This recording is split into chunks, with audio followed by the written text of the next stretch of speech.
오늘 주신 본문의 말씀 가지고 말씀대로 살면 간단하게 풀린다. 뭐라고요? 아는데 안 해서 그렇죠. 이게 진리입니다. 복잡하고 어려운 문제들이 있습니까?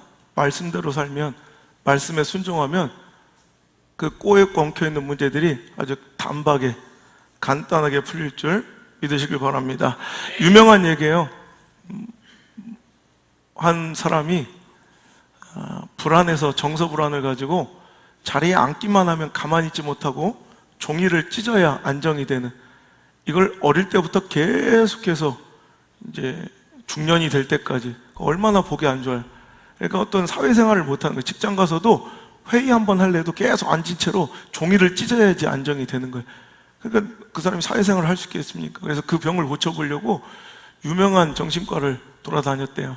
그랬더니 한 정신과는 과거의 경험에서 그 이유를 찾아보려고 혹시 과거에 종이공장 근처에 살았거나 이 종이 날에 비워본 적이 있거나 혹은 종이 뭉치에 맞은 적이 있습니까? 뭐 이런 과거의 경험이나 내적 치유, 상처를 치유하려고. 근데 뭐 그런 거 없거든요. 또 다른 병원에 갔어요. 계속 원인을 찾고자 했는데 뭐 이런저런 접근과 방법에도 그 정서 불안으로 종이를 찢는 그 일을 멈출 수가 없는 거예요. 이제 포기하고 싶을 때 용하다는, 유명하다는 정신과 전문의를 마지막으로 만나보기로 하고 그 병원에 갔어요. 그래서 그 이야기를 어떻게 오셨습니까? 그래서 내가 정말 나도 미치겠는데 자리에 앉기만 하면 종이를 찢지 않고선 견딜 수 없는 불안함이 있습니다. 그래서 내가 지금 열 몇 살부터 계속 종이를 찢으며 살았습니다. 어떻게 하면 좋겠습니까? 이거 고쳐지지가 않습니다. 그랬더니 그 정신과 의사가 큰 소리로 그러더라고요. 이제부터 종이 찢지 마! 그러니까 예, 그런데 안 찢었대요.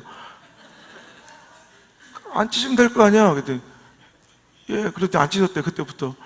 그러니까 어떻게 보면 뭐 내적 치유고 과거의 경험이고 뭐 어지럽게 살 게 아니라 그냥 안 찢으면 돼요.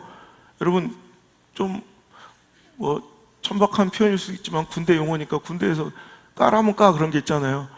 원래 그냥 시키는 대로 하면 이유, 납득, 이해, 상황, 처지, 형편이 아니라 내 감정, 관계 뭐 이따위가 아니라 그냥 하나님께서 시키신 대로 그 말씀대로 살면 풀리지 않을 것 같은 당신의 그 답답하고 근심된 문제들 실은 아무것도 아니에요. 단박에 풀리게 될 줄 믿습니다. 우린 너무 쉬운 일을 어렵게 생각하고 풀려고 해요. 그냥 단순히 우리는 하나님을 믿는 자들이라면 그 말씀을 믿어야 돼요. 그 말씀에 권위를 두고 그 말씀대로 믿고 따르고 살아가고 순종하면 반드시 그 문제는 풀리게 될 줄 믿으시길 바랍니다. 왜 안 풀린 줄 알아요? 맨날 똑같은 실수를 반복하고 결국에는 말씀보다 내가 앞서는 거예요. 결국은 내 생각이 앞서고 내 자아가 앞서고 내 상황과 처지, 형편, 맨날 변명과 합리화, 맨날 이런 걸로 살아가며 내 상황과 형편에 따라 말씀을 쪼개고 살아가기 때문에 그래요. 이번에 거꾸로 살아가 보세요. 말씀 때문에 상황을 이겨야지 상황 때문에 말씀을 어기는 억울한 인생 이제는 그만 중단할 수 있기를 주의 이름으로 축원합니다. 나아만이라는 아람의 군대 장관, 뭐 개국공신 민족의 영웅이었던 것 같아요. 이방 나라 사람이지만 왕에게 전적인 신임을 받는 그런 뭐 모든 걸 다 가진 사람이지만 그에게도 문제가 있어요. 그죠? 뭐예요? 나병, 한센병, 문득병에 걸려 죽어가는 거예요. 그래 뭐 세상에 부귀명예 뭐 있으면 뭐 할 거예요. 그러자 이스라엘에 아주 유명한 하나님의 사람 엘리사가 있다는 얘기를 듣고 그에게 찾아왔어요. 정신과 의사가 똑같은 거예요. 내가 너무너무 힘들어요. 나병 때문에. 그랬더니 엘리사가 저 요단강에 가서 7번을 씻으세요. 그랬더니 막 분노하고 떠나요. 왜? 내 생각과 다른 거예요. 내가 상상했던 거와 다른 거예요. 여러분, 나만의 실패와 회복, 나만의 여러분 무너짐과 승리가 어디서 갈려졌는지를 잘 보시라고. 여러분, 그 핵심 키워드, 우리 인생의 회복과 승리와 축복과 성공의 핵심 키워드는 바로 말씀이었어요. 어찌 보면 이 부하, 이 종이 지혜로운 거예요. 이 나아만 계속 분노해요. 11절, 나아만이 노하여 물러가여 이르되 내 생각에는 그가 내게로 나와. 가만히 앉아서 자기가 그래도 일국의 군대 장관인데 니네 나라보다 큰 대국의 군대 장관인데, 그럼 목사 따위가 나와서 자기를 영접하고, 그리고 또 서서, 앉아서 딱 건방지게 얘기하지 말고 와서 딱 서서 내 환부에 그의 하나님 여호와 이름을 막 크게 부르고 막 통성기도를 하고, 그의 손을 그 부위에 흔들어 뭐 안수라도 좀 해주며 이렇게 뭔가 멋진 세레머니를 기대했던 것 같아요. 그랬더니 자기가 왔는데도 끽해가지고 그냥 얘기하기를 그냥 건방지게 나오지도 않고 앉아서 얘기하기를 가서 요단강에 씻으세요. 그러니까 노하며 열받은 거예요. 12절에 다메섹 강 아마나와 바르발은 이스라엘 모든 강물보다 낫지 아니하냐, 내가 거기서 몸을 씻으면 깨끗하게 되지 아니하랴 하고 그 몸을 돌려 분노하며 떠나니. 이게 이 시대의 모습이에요. 하나님 말씀을 주면 말씀대로 해보면 되는데 항상 자기 생각이 가로막혀, 자기 기준이 가로막혀, 시퍼렇게 살아 날뛰는 자기 에고, 자기 자아가 하나님 말씀보다 더 위에 있어. 오늘도 분노하는 거예요. 맨날 교회 안에서 분노하고 맨날 승질내고 다니는 사람들, 말씀보다 자기가 위에 있어서 그래요. 여러분, 말씀 아래에 있는 사람들은 절대로 분노하거나 교회 안에서 화를 내지 못해. 상황과 처지, 또 어떤 대우의 부당함 이런 것 때문에 교회에서 화내는 게 아니라, 화내는 모든 이유는 딱 두 가지예요. 십자가 못 바라보거나 아니면 말씀 위에 서 있거나. 이러면 항상 분노하면서 맨날 돌아다녀요. 화내면서. 오늘도 이것을 끝내야 돼요. 내 생각과 자아가 아니라 그냥 하나님 시키는 대로 하면 돼요. 말씀 주시는 대로 하면 돼요. 솔직히 당신들이 얼마나 잘났고 얼마나 또 이해력이 있고 얼마나 영적 깊이가 있고 얼마나 그것을 위해 살아요, 솔직히. 그러니까 어찌 보면 목사는 다른 부분에서는 다 무능하고 부족할지 몰라도 당신들이 영적 건강만을 위해서 생각하고 살아가는 이것만 한 사람이에요. 그리고 하나님께서 세우셨고, 그러면 그거 시킬 때는 분명히 이유가 있는 거예요. 그거 하면 되는 거예요. 근데 그거 안 하고 살면서 맨날 불쌍한 척하고 힘든 척하고 살아간다고. 내가 이렇게 힘듭니다, 이렇게 어려운 문제에 봉착해서 이거 풀리지가 않을 것 같아요. 안 풀려요. 안 풀려요. 당신의 그 물질 문제 안 풀려요. 당신의 자녀 문제 절대 안 풀려요. 말씀대로 살아야 풀리죠. 말씀대로 안 사니까 결국에는. 여러분, 나아만이 어디서 회복됐어요? 아무것도 아닌 자기 종이 그런 거. 아니, 더 큰 일을 행하려도 했을 거 아닙니까? 안 그래요? 나아만한테 차라리 앞구르기를 5,000번 하고 코끼리 코로 20바퀴 돈 다음에 외다리로 15분 서 있어라 그러면 했을 거예요. 뭔가 이렇게 어렵고 힘든 일 시키면 해요. 그런데 아주 간단하고 단순한 하나님 말씀에 순종하지 않은 거예요. 이거 뭐라고 이거 안 합니까? 한번 해보면 되지. 여러분, 이 말씀이 종을 통해서 전해져 나아만을 회복시켰던 것처럼 오늘 이 설교가 당신의 삶과 행동을 돌려놓는 귀한 터닝 포인트가 됐으면 좋겠어요. 그거 뭐 어려워요? 한번 해보면 되지. 그 사유서 쓰고 한번 하나님 앞에 내가 죄인입니다 반성문 쓰는 게 뭐 어려워요? 한번 해보면 되지. 다 쓰라고 했는데 아무도 안 썼잖아. 한 2명 썼대. 이러면 아웃이에요, 아웃. 오늘부터 우리 교회는 권사회 안수집사를 다 파합니다. 권사회 안수집사회, 내가 직분을 빼고 이거는 제가 할 일도 아니고 해봤자 귀하게 여기지도 않는 사람들. 우리 교회 하나님께 면직당할 걸 두려워하세요. 저한테 면직당한 걸 두려워하지 말고 하나님께서 당신 안 쓰시는 걸 두려워하셔야 돼요. 정말 그거 두려워요? 이번 주까지 써오라고 그랬잖아요. 제가 제일 먼저 쓰고 오히려 그래 내가 생각했어. 우리 교회에서는 나만 잘하면 되는구나. 제가 제일 먼저 쓰고 저 회개연금하고 저 오늘 금식하고 그래요. 제가 잘못 목회하는구나. 이제 권사회나 안수집사회를 통해서 일시키는 건 이제 전혀 없습니다. 다시 제가 어떤 명령을 낼 때까지는, 그러니까 그 조직의 회장도 없는 거예요. 그리고 제 생일이나 무슨 일이 있을 때 권사회 안수집사에서 돈 모아서 갖고 이런 것도 하지 마세요.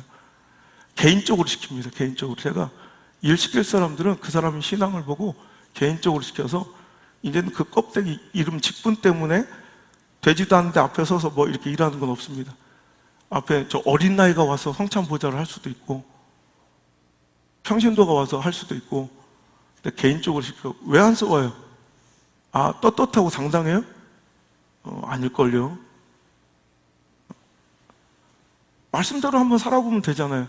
우리 교회는 말씀을 너무나도 가치 없게 여기는 것 같아. 여러분, 말씀대로 살아가면 풀리지 않는 모든 문제들이 간단하게 풀려요. 부끄러워서 못한다. 부끄러움도 잘못이에요. 난 이렇게, 어떤 사람 직접 찾아와서, 내가 찾아오라고 그랬어요. 써오라고 그랬잖아. 그럼 쓰면 되잖아. 그죠? 시키는 대로 하면 돼요. 내 자아, 쓸데없는 주관, 내 경험. 옛날에는 내가 다니던 교회는 이렇게, 뭐 필요 없어요. 하나님 말씀이 이렇게 명령하면 그렇게 일하면 되지. 에?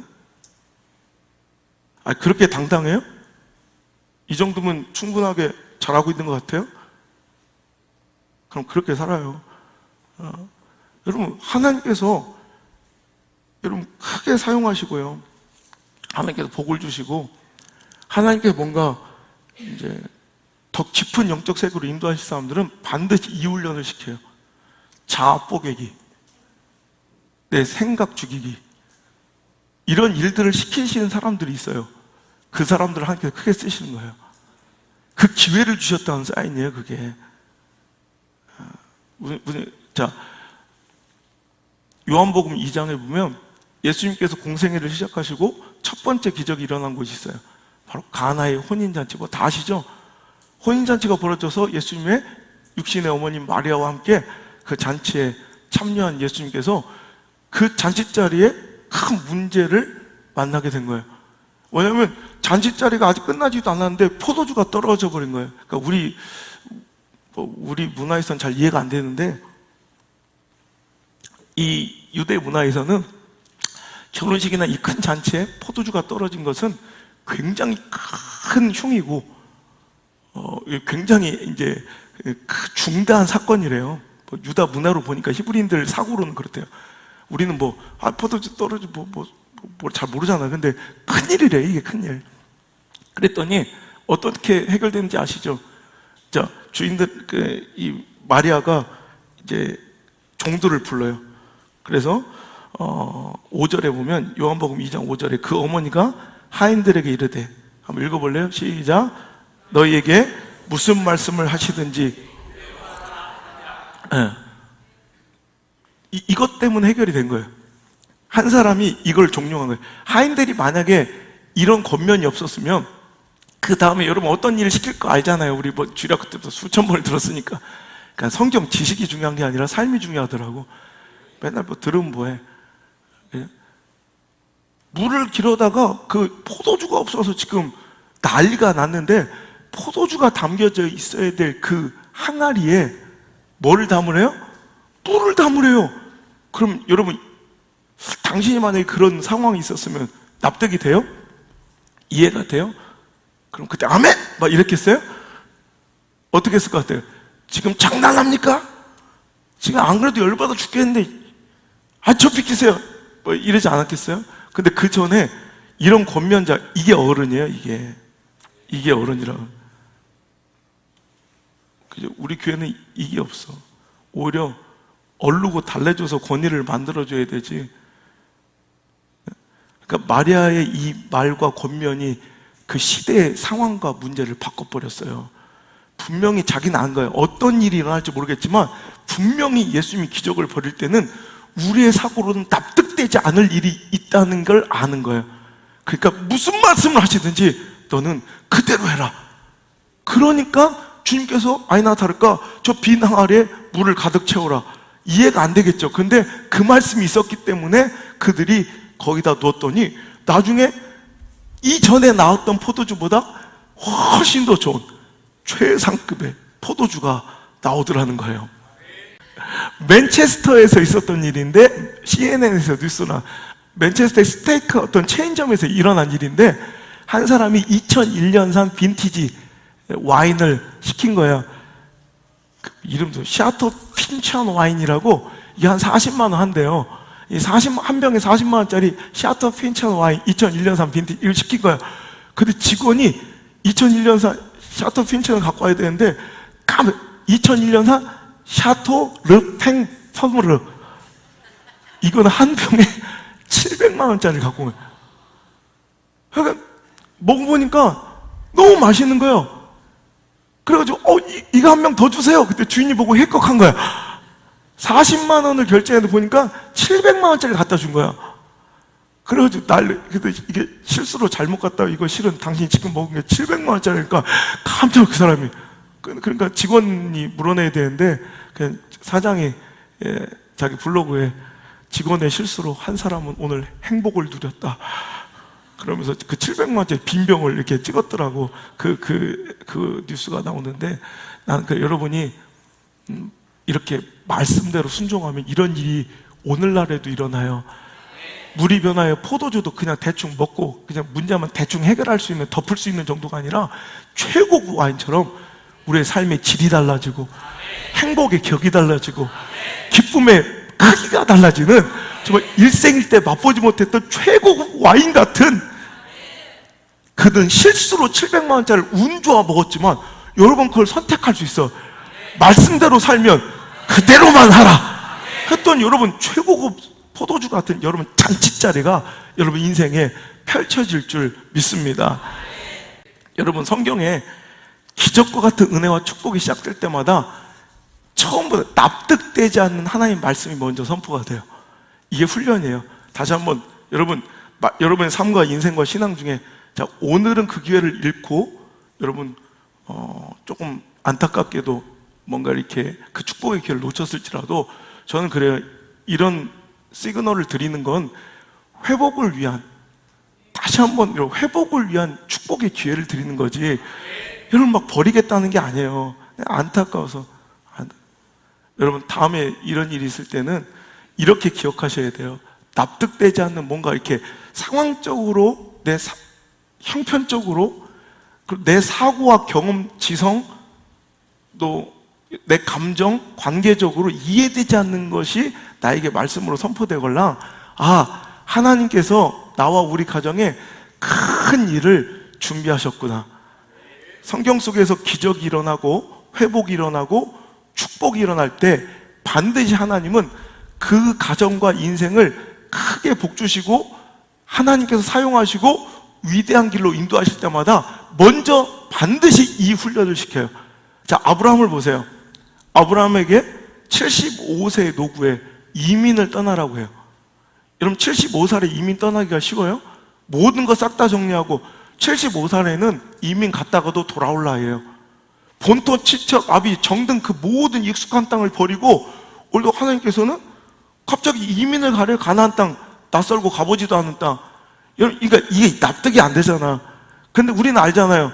거기에서 뭐가 되는 거예요? 복의 근원이 되는 거예요. 그리고 나서 또 이제 그에게 가장 소중한 아들 이삭이 100세에 생겼을 때 하나님께서는 그에게 뭘 명령하세요? 이건 상황적으로 내가 이전에 만났던 경험적으로 하나님과는 이해가 되지 않고 납득되지 않는 그 이삭을 번제로 바치래요. 이거 이해가 돼요? 말도 안 되는 거예요. 그럴 때 하나님께서 그에게 납득되지 않는 말씀으로 그 자아를 자기의 생각과 경험과 자아를 깨뜨리니까 그때 비로소 아브라함은 여호와 이레에 기가 막힌 하나님의 선하심의 맛을 봐요. 시편 34편 8절의 말씀, 여호와의 선하심을 맛보아 할지어다. 여러분 하나님 역사를 맛본 적 있어요? 한 기가 막히게 막 역사, 와 우리 하나님 진짜 대단하신 분이야. 여러분 이런 경험들이 있으시죠? 그때마다 어떤 일이 있었어요? 이수열 기억나요? 하나님의 선하신 역사를 경험할 때마다 어떤 일이 있었는지 대sob이 기억나? 반드시 이게 있었어요. 내 상황적으로, 감정적으로, 관계적으로, 형편적으로 이해되지 않는 것들을 하나님께서 명령하실 때, 그것을 순종할 때 그 말씀대로 살아봤더니 하나님의 역사와 섭리를 맛보게 되더라는 거예요. 할렐루야. 여러분 이거요. 요셉을 보세요. 채색옷의 찢어짐으로 대변되는 그 고난의 시작, 이상하고 애매한 고난이요. 이해되지 않는 그 고난, 그것을 그에게 먼저 감당시킴으로 인하여 하나님의 역사하심을 맛보게 하잖아요. 모세를 보세요.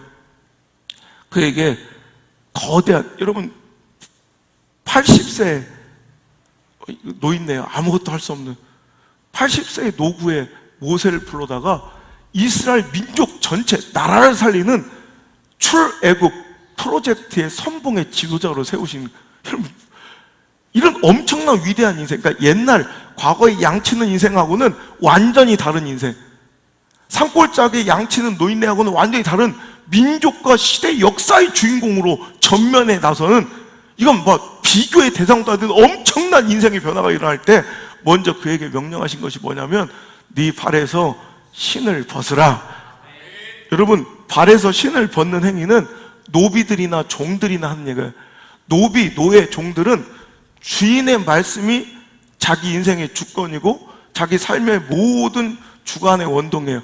그냥 뭐 아무것도 할 수 없어요. 그냥 주인의 명령 따라 하는 거예요. 그러니까 먼저 너는, 그리고 신발을 벗는 행위는 이전에도 얘기했지만 계약의 증거예요. 내가 내 모든 권리를 이양했다는 증거예요. 그래서 보아스가 룻을 자기 아내로 맞이하기 전에 계대 이모에서 자기보다 앞선 자가 있었어요. 그 이름이 뭐였죠? 아무개.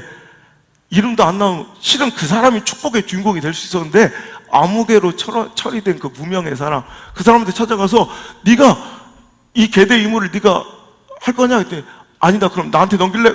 그랬더니 그 어떻게 자기 신발을 벗어 그 앞에 두니라. 이건 계약의 증거예요. 우리 계약서 쓰면 뭐 해요? 마지막에 도장 찍어요? 요즘 뭐 하지? 하여튼 뭐 사인하든지 뭐 할 거 아니에요. 뭐 중요한 계약일수록 그게 바로 계약의 증거예요. 우리 마지막 도장 이렇게 찍는 것처럼 이스라엘 백성들은 신발을 벗어 앞에 두면 내 모든 권리를 이양한 거예요. 여러분, 우리 인생에 내 삶의 모든 주권과 권리를 하나님께 이양하는 자가 되시길 바라요. 내가 내 인생을 이끌어가지 말고, 그래서 한번 큰 코 다쳐요. 하나님이 이성과 경험이 고개를 쳐들 때 항상 하나님께서는 그 말씀 아래 순종하는 아무것도 아닌 미련하고 작고 연약하고 천한 자를 들어올려서 그 코를 납작하게 만드시는 하나님의 역사를 지금까지 계속 써내려 오셨어요. 여러분, 이성과 자아와 경험과 감정의 콧대가 높아지고 목이 뻣뻣해진다면 하나님께는 반드시 당신을 한번, 여러분, 코를 납작하게 만드신 사건이 일어납니다. 그러니까 우린 정말로 말씀 앞에 우리 신발을 벗어야 돼. 내 권리를 주님께 이양하고 한번 그 뜻대로 한번 살아보세요. 여러분, 당신에게나 큰 문제지 하나님께는, 당신의 너무 큰 문제도 하나님께는 아주 작은 문제라니까. 우리 기준으로 큰 일이지. 이스라엘 백성을 보세요. 출애굽한 이스라엘 백성.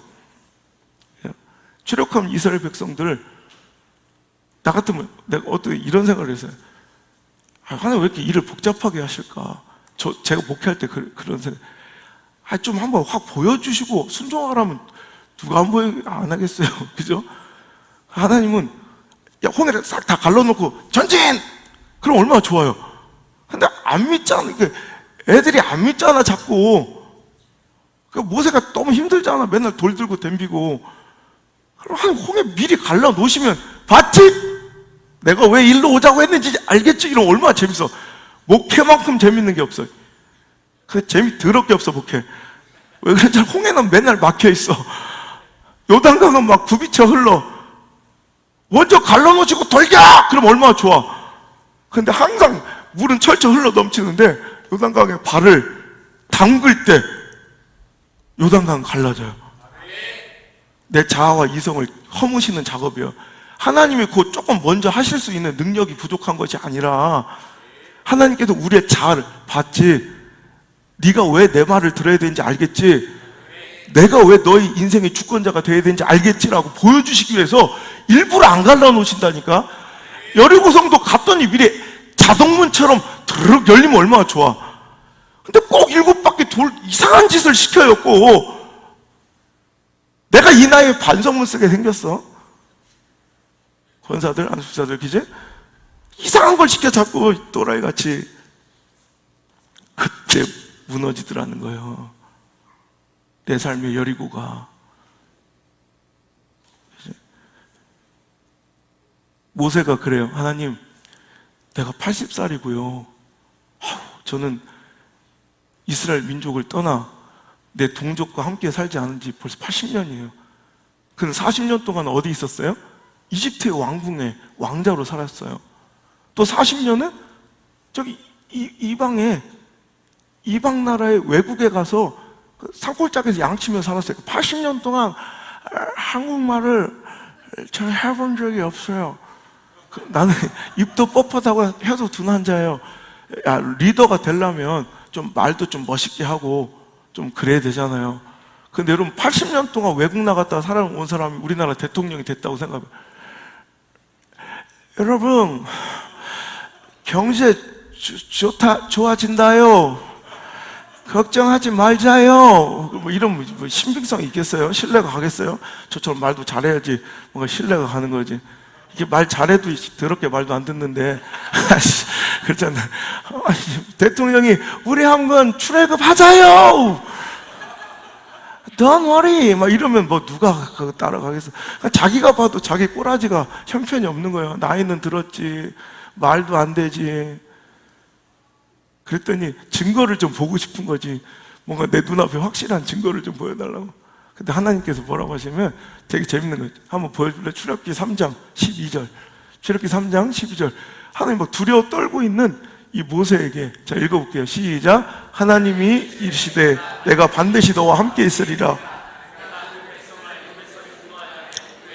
너희가 이 산에서 하나님을 섬기리니 이것이 내가 너를 보낸 증거니라. 나는 지금 이걸 떠날까 말까를 궁금해하는 거예요. 이걸 해도 될까 말까를 두려워하고 있는데 하나님은 증거를 보여주시는데 언제 보여주시냐면 네가 이걸 하면 한 1년 정도 뒤에 이 산에서 네가 똑같이 나를 찬양하고 있을 거야. 그럼 그때 그게 내가 너와 함께하고 있는 증거인 줄 알아라. 돌아버리는 거예요. 그래서 신앙은 내 자아 갖고 살면요, 내 지식 갖고 살면요, 내 경험 갖고 살면요, 이거 굉장히 돌아버리기 힘든 게 신앙생활이고 교회예요. 내가 목회도요, 내 자아와 경험과 내 감정으로 살면 돌아버려요. 내 처음에 목회 시작하면서 진짜 돌아버릴 뻔했어요. 이거 뭐 내 뜻대로, 내 경험대로, 내 지식대로, 내 지성대로, 내 이성대로, 내 경영 철학과 논리대로 되는 게 하나도 없어. 그러니까 돌아버려. 그래서 막 그거 싸우다가 내가 내린 결론은 뭐냐면, 내 자아가 죽으면 끝나. 가장 편하더라고. 나를 다 내려놓고 사는 거야. 하나님 가라면 또 가고, 또 이거 시키라면 하고. 그거 하는 게 제일 편하고 행복한 인생이더라고. 교회 돌아버리기 힘들죠, 우리 교회. 자아가 아직 살아있어서 그래요. 저도 목회가 힘들 때 보면 내 자아가 막 앞설 때, 내 지성이 또 앞설 때, 그럴 땐 책도 안 읽어요. 그 좋아하는 책도 끊고 그냥 엎드려 기도만 해요. 그래야 편해져요. 내가 살아요. 여러분, 하나님께서 당신에게 왜 이렇게 힘들게 이해되지 않는 명령을 내리실까요?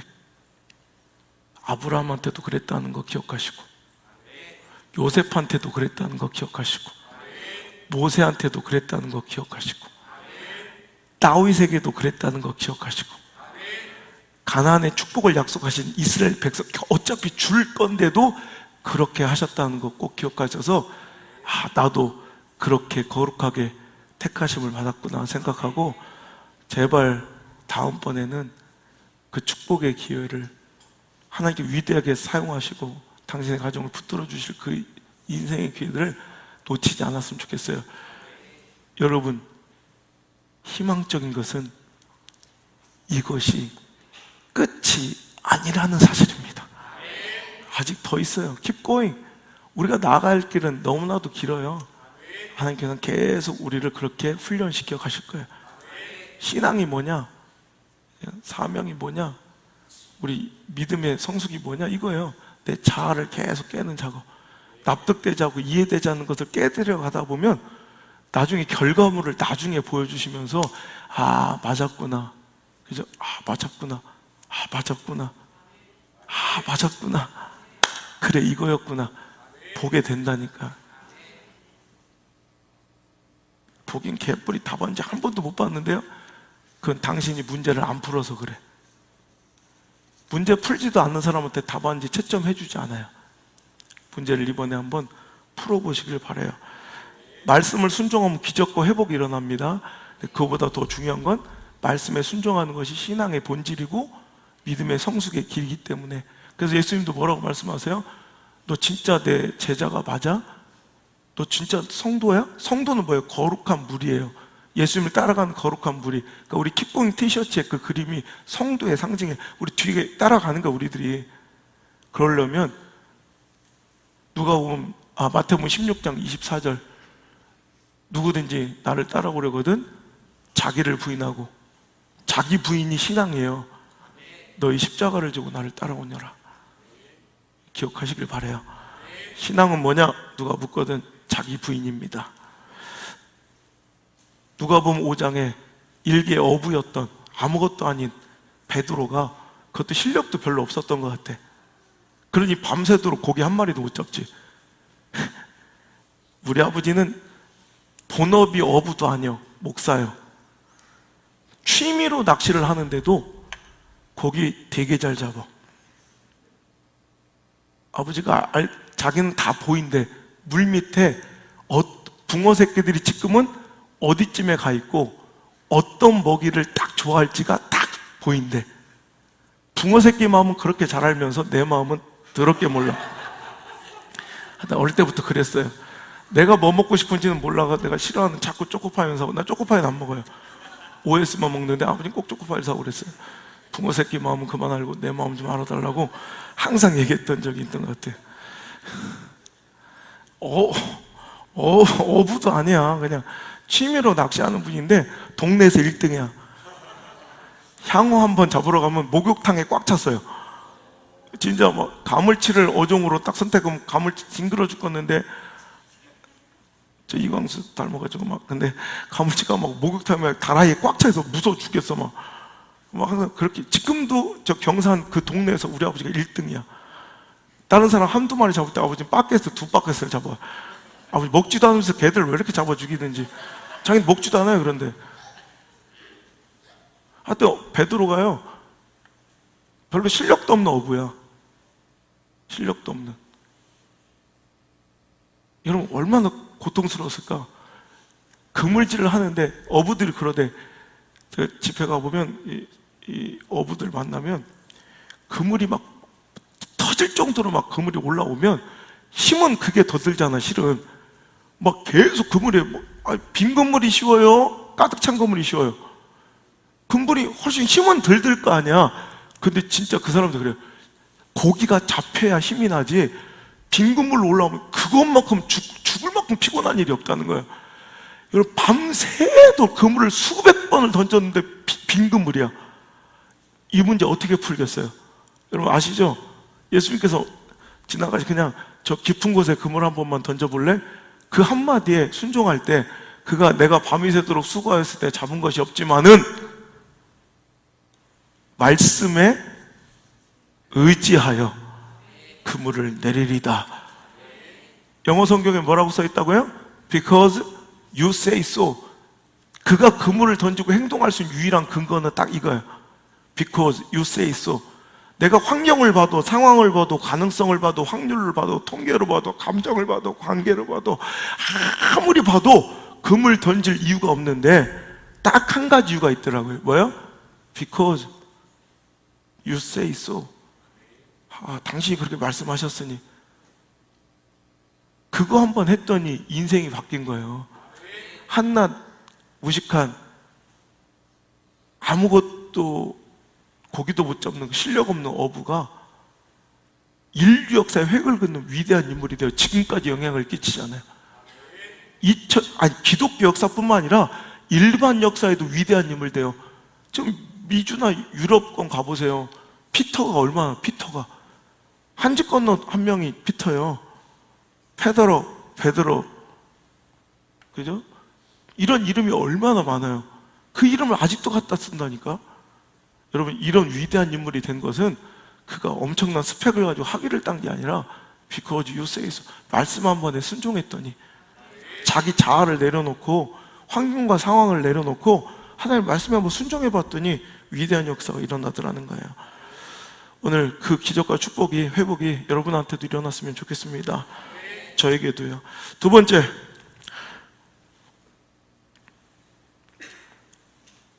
오늘 우리가 받을 교훈이 이거예요. 당신의 삶 속에 하나님 말씀의 가치는 얼마입니까? 라는 걸 묻고 싶은 거예요. 결론은 우리가 스스로 하나님 말씀의 가치를 높이는 인생을 살아가야 그게 복된 인생이다라는 거예요. 하나님께서 우리에게 말씀을 맡기셨어요. 먼저 구원해 주셔서 하나님이 이 땅과 시대에 전하는 말씀의 가치를 높이고 지키던 사명을 우리에게 주신 줄 믿으시길 바라요. 여러분, 그림 하나 보여줄게요. 만약에 내가 이 그림을 여러분한테 판다면 여러분 얼마에 사시겠어요? 야, 이 그림 하나 보여줘봐. 이 그림이에요. 그냥 그림의 제목은 무제, 제목도 없어. 그냥 그래서 사람들은 붉은 점화라고 불러요. 그러니까 붉은 붓으로 계속 점만 찍은 거예요. 그냥 우리 형규도 내가 포스터 물감만 공급해주면 하루에 50장도 그릴 수 있는 그림. 자, 광수 집사 저 얼마에 사겠어요? 자, 저거 지금 내가 판다면 저 그림을 얼마에 살래? 100원. 이게 지난주 5월 27일 홍콩 경매장에서 72억에 팔린 작품이에요. 김한규 화백의 무제 1967년작인가 그래요. 저 프린팅이라도 갖고 싶어서 내가 좋아하는 그림이거든. 보세요. 여러분 100원짜리도 안 되지만 누군가는 72억, 저는 72억까지는 뭐 있지도 않고 나는 한 500 정도 저거 산다면 난 사요. 근데 뭐 안 팔아, 그 돈에 안 팔겠지만, 그죠? 보세요. 똑같은 그림인데 가치가 다 다르잖아요. 여러분 그거 알아요? 이 땅에서 유일하게 소비자가, 구매자가 가격을 매기는 유일한 영역이 저 미술품이에요. 여러분 팔 때 누가 값을 매겨요? 생산자가, 판매자가 가격을 매기는 거예요. 모든 시장경제 원칙은. 유일하게 살 사람이 가격을 매기는 유일한 영역이 저 예술품이에요. 또 있어요. 하나. 살 사람이 가치를 매기는, 그게 바로 은혜예요. 그게 바로 말씀이에요. 당신한테는 이 은혜가, 말씀이 얼마짜리예요? 얻고 싶은 자가, 가지고 싶은 자가 가치를 결정하는 거. 미술품 경매는 예를 들어 저걸 70억에 산다, 72억 갖고 사면 안 돼. 경매는 알아요? 내가 100억에 산다 그러면 100억 주는 게 아니라 100억 플러스 16.5%의 경매 수수료를 또 내야 돼. 100억을 사면 116억 5천만 원 있어야지 100억짜리 그림을 사는 거예요. 그러니까 어마어마한 거예요. 저거 72억에 사면 거의 뭐 8, 90억 되는 거죠. 무슨 얘기인지 아시겠죠? 어떤 사람은 100원에 사는 그림, 어떤 사람은 500만 원, 어떤 사람은 70억, 80억. 자, 은혜도 그래요. 어떤 사람은 이 말씀과 은혜를 목숨을 대가로 지불하고 사는 사람도 있어요. 어떤 사람은 집을 팔아 사는 사람도 있어요. 우리 교회도 있잖아요. 아니, 집을 포기하고 이사 오신 분들도 있잖아. 김성훈 씨 같은 분들, 그죠? 우리 교회 뭐 많잖아요. 그런 분들, 우리 교회 때문에 이사 오신 분들이 뭐 굉장히 많으니까. 어떤 사람은 자기 생활을 다 버리고 관계를 버린 거예요. 그 정들었던 곳에서 조건사님 그렇죠? 그냥 오셨잖아. 이런 거예요. 어떤 사람은 자기 이런 것도 걸 수 있어요.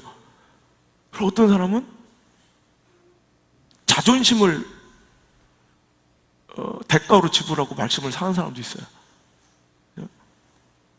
또 어떤 사람은 10,000원짜리 말씀을 사는 사람도 있어요. 어떤 사람은 1,000원짜리 말씀을 사는 사람도 있어요. 똑같은 말씀인데 아까 김한기 화백의 작품처럼 어떤 사람은 거저줘도 안 가져가는 사람도 있대요. 재밌죠? 여러분, 이 간송미술관이라고 들어보셨어요? 간송 전영필이라고 문화재나 예술품계에서는 굉장히 유명해요. 조선시대 때 구한말에 일제 침략기에 우리나라 문화재가 다 수탈되는 것을 그가 두고 볼 수 없어서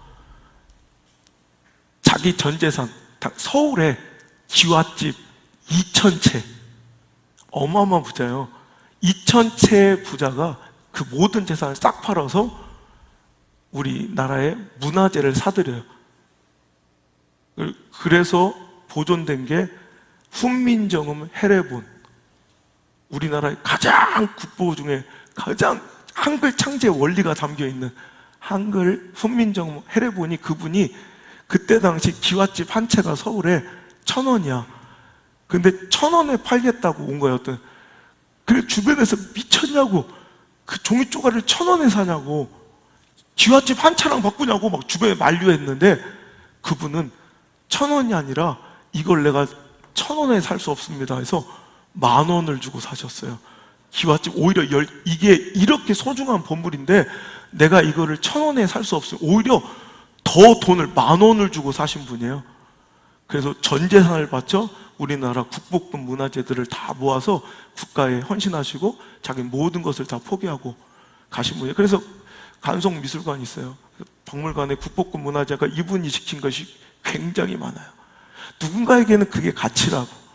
먹고 살기 바쁠 때 누군가에게는 자기 인생을 바치고 자기 전부를 바쳐도 기와집 2,000채를 바쳐도 아깝지 않은 가치가 거기 있기 때문에 말씀과 은혜는 우리가 스스로 정해야 돼요. 그 가치를.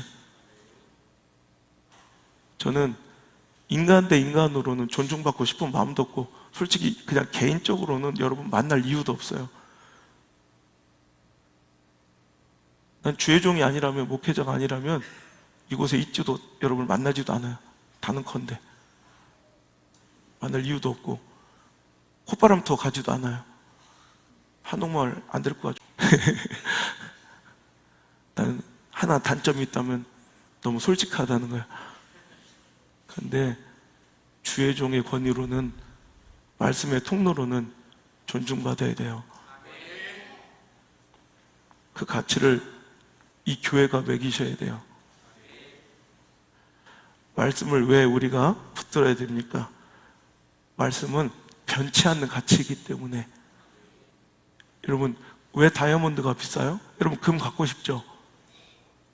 지금 인류 역사 동안 금은 계속 이 귀한 가치로서 통용됐어요. 왜 그런지 알아요? 물론 희소성이 돌처럼 많다면 가치 없을 건데 희소성이 먼저고, 두 번째는 변치 않음에 그 가치가 있어요. 다이아몬드와 금, 변치 않음이 그의 가치예요. 근데 그거 알아요? 다이아몬드와 금도 변해요.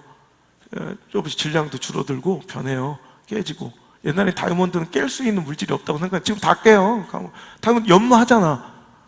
아니, 다이아몬드 반지를 막 이렇게 생긴 걸 달고 다니지 않잖아. 깎아가지고 각을 커팅을 하잖아. 그러니까 다이아몬드 잘린다는 거예요. 변한다는 거예요. 금도 변해요. 근데 하나님 말씀은 변함이 없어요. 이사야서 40장 8절, 푸른 마르고 꽃은 시드나 우리 하나님의 말씀은 영원히 서리라. 아멘. 그래서 우리는 말씀을 붙들고 살아요. 변치 않는 가치이기 때문에. 시편 19편 9절에 여호와를 경외하는 돈 정결하여 영원까지 이르고. 아멘. 하나님의 말씀은 변함이 없어요. 그러니까 여러분, 변하는 가치를 붙들면 안 돼요. 시세 따라, 금은 시세 따라, 경제적 상황에 따라 가치가 변하죠. 근데 말씀은 변함이 없어요. 변치 않는 가치를 붙드는 게 지혜로움인 줄 믿으시길 바라요. 시대와 환경과 유행을 타지 않아요. 말씀은 절대로 변함이 없어요. 두 번째, 말씀은 축복의 비결이니 어떤 대가를 지불하고도 사는 게 현명한 투자예요. 신명기 28장 1절부터 7절까지 믿으시면 한번 믿는 마음을 읽어보시길 바라요. 시작. 내가 내 하나님 여호와의 말씀을 삼가 듣고 내가 오늘 내게 명령하는 그 모든 명령을 지켜 행하며 내 하나님 여호와께서 너를 미련하게 하시고 내가 내 하나님 여호와의 말씀을 청종하면 이 모든 복이 내게 임하며 내게 이르리니 성읍에서도 복을 받고 들에서도 복을 받을 것이며 내 몸의 자녀와 내 토지의 소산과 내 짐승의 새끼와 소와 양의 새끼가 복을 받을 것이며 내 광주리와 떡반죽 그릇이 복을 받을 것이며 내가 들어와도 복을 받고 나가도 복을 받을 것이니라. 여호와께서 너를 대적하기 위해 일어난 적군들을 내 앞에서 패하게 하시리라. 그들이 한 길로 너를 치러 들어왔으나 내 앞에서 7길로 도망하리라. 아멘. 여러분, 나는 여러분과 여러분 특히 자녀들이 이런 복을 누렸으면 좋겠어요. 세계 열방 가운데 뛰어나게 하실 줄 믿습니다. 성읍에서도 복을 받고, 그죠? 들에서도 복을 받고, 토지의 소산과 내 짐승 새끼와 그 자녀와 소의 양의 새끼가 복을 받고, 광주리와 떡반죽 그릇이 복을 받고, 들어가도 복을 받고 나가도 복을 받고. 여러분, 그래서 생각해, 이 수원에 요즘에 인앤아웃 버거?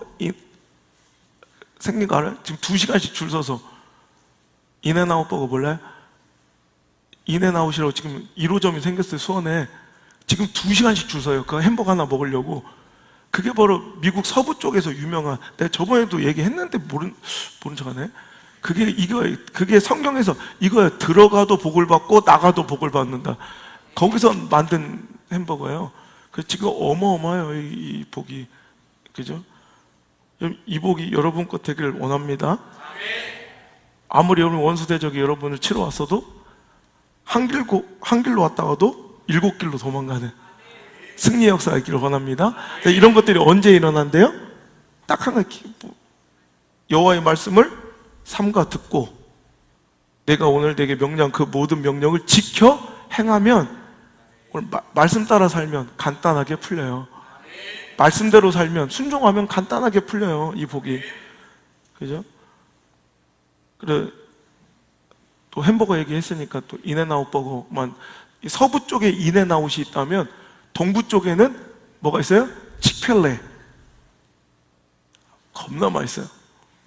완전 달라. 맘스 치킨? 똑같은 치킨 버거인데 완전 달라요. 근데 이번 7월 달에도 또 집회 가면 매일 저녁은 전 치크필레예요. 근데 거기서도 그 창업자가 트로에 캐시, 지금 그 아들이, 댄 캐시인가, 그 아들이 하고 있죠. 그분이 딱 하나, 말씀 하나 청종해서 이 복을 받은 거예요. 잠언서 22장 1절. 많은 재물보다 명예를 택할 것이요 은이나 금보다 더욱 은총을 택할 것이니라. 아멘. 이 말씀 하나 붙들고 그가 자기는 이게 경영 이념이고 철학이야. 딱 할 때 돈에 물질의 유익이 있냐 없냐 이게 아니라 딱 하나, 그래, 하나님의 말씀, 내 신앙의 영적 영예, 명예, 그럼 하나님의 말씀, 그 은혜를 지키는 일로 그는 경영을 해나갔더니, 그가, 여러분만 모르지 치크필레는 미국 가면요, 아직 우리 체인점이 이제 곧 생겨요. 내가 예언합니다. 우리 한국에 1호점이 생겨요.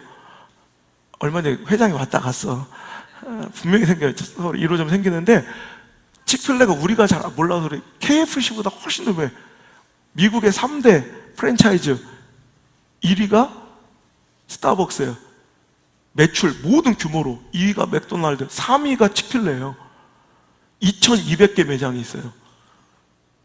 10억 달러 이상의 매출을 올리는 엄청난 복이 말씀대로 살아가니까 이만. 여러분, 만약에 니들 학생들 시험 보는데 시험지가 어떤 놈이 교무실에 몰래 갔다가 답안지를 본 거야. 이번 영어 시험, 수학 시험, 진짜 돌아버리게 했는데 내 친구가, 지성이가 안드레한테, 잘 들어, 이번 기말고사 답이야. 1342 3512 333 45 그럼 알려줬어. 그럼 이거 어떻게 할까요? 죽으라 그러죠. 이거 잊어버릴까봐 계속 외울걸요? 그럼 여러분 어른들 갑자기 이거, 이수열 너무 알고 있어? 이 땅 반드시 오른다. 여기에 큰 빌딩이 들어온대. 그리고 토지 지번을 알려줬어. 그거 잊어버릴까 안 잊어버릴까? 우나리 24, 보고 24, 24, 24, 24, 잊어버릴까봐 막 쓰고, 그죠? 볼펜이 없으면 24시고, 야, 이민정, 내가 앞에 거 올게, 네가 뒤에 거예요? 내가 우나리까지 올게. 말 시키지 마. 이렇게 살아야 안 살아요? 솔직히 또 까먹고 그러죠? 이렇게 안 살면 바보지. 왜? 이게 복인데. 말씀이 복이니까 우리가 매년 성경을 읽는 거예요. 복 있는 사람은 악인들의 꾀를 따르지 아니하고 죄인들의 길에 서지 아니하고 오만한 자들의 자리에 앉지 아니하며 오직 여호와의 율법 말씀을 즐거워하여 그 말씀을 주야로 묵상하는도다. 그는 어떤 복을 받아요? 말씀만 묵상하고 살아가면 시냇가에 심은 나무가 철을 따라 열매를 맺으며 그 잎사귀가 마르지 아니함 같으니 그가 하는 모든 일이 다 형통하리로다. 이러니까 맨날 묵상하고 주야로 아침 저녁으로 잊어버릴까 봐 그 말씀을 막. 우리가 새벽에 왜 나와서 힘들어 죽었는데 나와가지고 그러다 말씀하시다 이걸 왜 읊조리고 살아야 돼요? 새벽에 시편 63편 6절 내가 나의 침상에서 주를 기억하며 새벽에 주의 말씀을 작은 소리로 읊조릴 때. 새벽에 어떤 사람은 이게 하나님 말씀이 복인 줄 아니까 새벽에도 일어나 이 말씀을 읊조려야 사는 거야. 가치라고, 가치. 내가 대가를 지불할 수 있는 가치가 얼마짜리 말씀인지는 여러분이 결정하면 되는 거예요. 그러니까 신명기 11장은요 계속 말씀 청종하면 복 받을 거야. 이 얘기를 내가 저번에도 얘기했죠. 신명기 11장 계속 이 얘기만 계속 내 패러그래프가 계속 나와요. 너 이렇게 말씀에 청정하고 주의 뜻대로 하는 말씀대로 살아가면 이렇게 복을 받고. 그러다 마지막 결론이 뭐니? 18절. 자, 신명기 11장 18절 시작. 이러므로 너희는 나의 이 말을 너희 마음과 뜻에 두고 또 그것을 너희 손목에 매어 기호를 삼고 표를 삼으라. 또 그것을 너희 자녀에게 가르치며 집에 앉아 있을 때든지 길을 갈 때든지 누워 있을 때든지 일어날 때든지 이 말씀을 강론하고 또 내 집 문설주와 바깥문에 기록하라. 아멘. 이 말씀 잊어버리면 큰일 나. 왜? 이게 복이니까. 이 말씀 순종하면 복을 받은 이 말씀을 기억해야 순종할 거 아니야. 제발 이 말씀 잊어버리지 말라고. 어떻게 하래요? 마음의 뜻을, 이 말씀을 뜻을 두고 잊어버릴까 봐 손목에 매어, 그죠? 기호로 삼고 미간에 붙여 표를 삼고. 잊어버릴까 봐. 우리 중요한 준비물 있으면 옛날에 여기다가 막 썼죠. 학교 안 다녔어요? 국민학교도 안 다녔어요? 뭐 중요한 거 내일 절대 잃어버리면 안 돼. 매직으로 썼잖아 이렇게. 하여튼 그런 거예요. 잊어버리지 말라고. 그리고 너희 자녀에게 꼭 가르쳐줘. 이게 복이니까. 여러분 안 가르쳐 주겠어요? 복인데? 로또 번호를 알려줬어. 안 가르쳐 주겠어요? 가르쳐 주지. 그리고 집에 앉아 있을 때든지 길을 갈 때든지 누워 있든지 일어날 때든지 이 말씀을 계속. 고영진 봤죠? 말씀 맨날 외우고 다니는 거. 번지를 뒤집으면 간단히 번지를 알면 어떻게 계속 그러고 다녀요. 왜? 안 잊어버리려고. 여러분 이거 그리고 네 집 문설주 들어가는 그 머리맡에 우리 부적 붙이는 데 있죠? 명태 달아놓은 그 자리다가 신앙인들은 그거 붙여놓는 거예요. 바깥문에다가 입춘대길 붙이는 곳에 항상 하나님 말씀을 붙여놓고 살아가. 잊어버리지 말라. 마지막으로 우리가 왜 말씀의 가치를 진짜 대가를 지불하고라도 사야 되냐? 이것이 바로 천국 열쇠이기 때문에 그래요. 천국 간 영원한 생명의 비밀이 여기 있기 때문에. 로마서 10장 13절 이거 굉장히 중요해요. 읽겠습니다. 시작. 누구든지 주의 이름을 부르는 자는 구원을 받으리라. 아시죠? 누구든지 주의 이름을 부르는 자. 그러면 이건 인정하시죠? 주의 이름을 부르는 자는 구원 받는데. 그럼 14절. 그런즉 그들이 믿지 않은 일을 어찌 아니 주의 이름을 부르면 구원을 받는데 믿지 않는데 어떻게 부르겠어요? 또 듣지도 못한 일을 어찌 믿겠어요? 일단 믿어야 부르는데 들어야 믿지 그거예요. 전파하는 자가 없으니 어떻게 들으리요? 이해가 되시죠? 주의 이름을 부르면 구원을 받는데 믿어야 부르지. 그럼 믿으려면 들어야 믿지. 들으려면 누가 전해야 듣지. 성경은 참 재밌어요. 내가 전해주잖아. 그죠? 17절. 그러므로 믿음은 들음에서 나며 들음은 그리스도의 말씀으로 말미암았느니라. 그러니까 결국 믿어야 구원받는데 믿음은 말씀을 들어야 되고 말씀 그리스도의 말씀이 믿음의 원동력이기 때문에 우리가 말씀을 지키고 유지하는 건 믿음을 지키고 유지하는 건 말씀밖에 없어요. 베드로전서 1장 23절 크게 읽습니다. 시작. 너희가 거듭난 것은 썩어질 씨로 된 것이 아니요 썩지 아니할 씨로 된 것이니 살아있고 항상 있는 하나님의 말씀으로 되었느니라. 아멘. 아멘이십니까? 살아있는 하나님의 말씀으로 거듭나는 거예요. 그러니까 말씀이 중요하지. 그러니까 어떤 사람들은 마태복음 13장 44절 시작. 천국은 마치 보화 같으니 사람이 이를 발견한 후 숨겨두고 기뻐하며 돌아가서 자기 소유를 다 팔아 그 밭을 사느니라. 여러분 천국은 마치 보화가 감춰진 밭을 돌아가서 막 전 재산을 팔아서 그 밭을 사는 거하고 똑같다. 근데 그 천국의 비밀이 뭐다? 말씀이다. 그러니까 우리 말씀과 내 은혜를 지키는데 어떤 대가도 가치를 지불할 줄 알아야 된다는 거예요. 그게 자존심이든 육체의 피곤함이든 상황과 형편이든 물질이든 여러분 관계든 오늘 그것들을 포기하고 하나님의 말씀을 지킬 수 있는 그런 멋진 축복이 예견되는 천국의 주인공들 되시기를 주의 이름으로 축복합니다. 우리가 말씀과 맞서지 말아야 될 이유가 있어요. 히브리서 4장 11절 하나님 말씀은 살아있고, 말씀은 여러분 볼 때는 그냥 글자인 것 같고 그냥 모양도 형체도 없으니 우스워 보이죠? 하지만 말씀은 살아있어요. 운동력이 있어요. 활력이 있어요. 살아 움직이는다고. 하나님 말씀은 못 믿으시죠? 하나님 말씀은 능력이에요.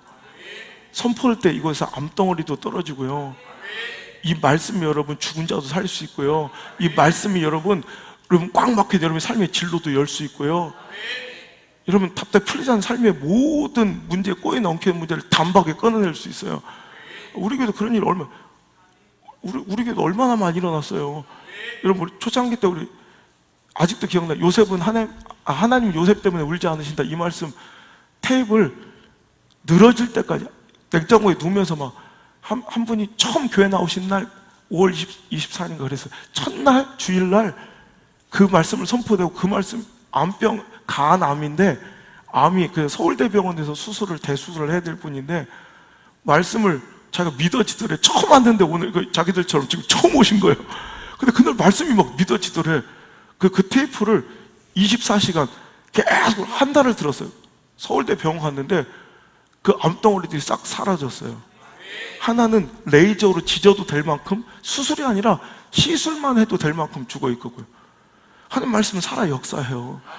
하나님 말씀은 좌우의 날선 어떤 검보다 예리하여 혼과 영과 및 관절과 골수를 찔러 쪼개기까지 하며 또 마음과 생각과 뜻을 판단하시나니. 말씀은 날선 검이에요. 여러분 검과 맞서는 사람 있어요? 검과 맞서면 그죠? 내가 지는 거죠. 내 영이 죽는 거죠. 말씀은 따라가는 거지 맞서는 게 아니에요. 잠언서 19장 21절 사람의 마음에 수많은 계획이 있을지라도 오직 여호와의 뜻만이 온전히 서리라. 결국 하나님 말씀이 이겨요. 결국 하나님 말씀이 승리해요. 결국 하나님 말씀은 이루어져요. 그러니까 말씀에 맞서는 것만큼 미련한 게 없는 거예요. 로마서 1장 17절 오직 의인은 뭘로 산대요? 믿음으로 말미암아 살리라. 우리 의인들은 믿음으로 말미암아 사는데 그 믿음의 근원지가 어디라고 했어요 아까? 말씀이기 때문에. 그러니까 한마디로 말하면 말씀은 내 영혼의 생명이 걸려있는 문제예요. 여러분 말씀이 들려야 돼요. 말씀이 들리는 곳으로 가셔야 되고, 은혜를 위해서 여러분 대가를 지불하시고, 은혜 있는 곳, 말씀에 은혜가 있고 말씀이 들리는 곳에 있어야 돼요. 오늘 여러분 기도하시길 바라요. 말씀이 들리는 축복이 있게 하여 주옵소서. 말씀이 믿어지는 은혜가 있게 하여 주옵소서. 그 말씀대로 순종하여 말씀대로 살아가서 기적을 맛보는 인생이 되게 하여 주옵소서. 기도하겠습니다. 하나님, 인생을 복잡하게 살았습니다. 나아만처럼.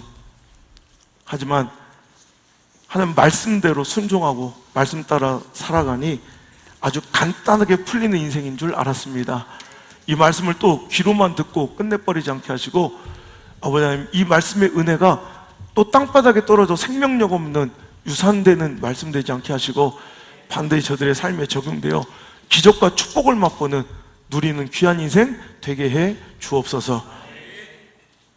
이제는 우리를 돌아보시며 너 정말 성도가 맞거든, 나를 따라오고 있다면 자기를 부인하고 네 환경을 부인하고 감정을 부인하고 에고 자아를 죽이고 오늘도 하나님 말씀을 따라 십자가를 메고 따라오니라 명령하고 계신 예수 그리스도의 크신 은혜와 나를 살리기 위해 독생자 아들과 말씀을 우리에게 허락하여 주셔서 믿음을 공급하시는 하나님의 사랑과 오늘도 우리를 떠나지도 버리지도 아니하시고 이렇듯 붙잡아 주시고 함께 하시는 보혜사 성령님의 감화 감동 교통하심에 크신 능력과 위로와 오늘도 이끄심의 손길이 오늘 이 자리에 나와 말씀대로 살아가고 순종하여 내 삶의 모든 복잡했던 문제들을 끊어내고 해결받고 회복되고 축복받기를 꿈꾸는 모든 사랑하는 성도들의 머리 위와 우리 자녀들 인생 위에 이제부터 떠나가지 마시고 1초도 떠나지 마시고 영원토록 함께 계시기를 간절히 축원하옵나이다. 아멘.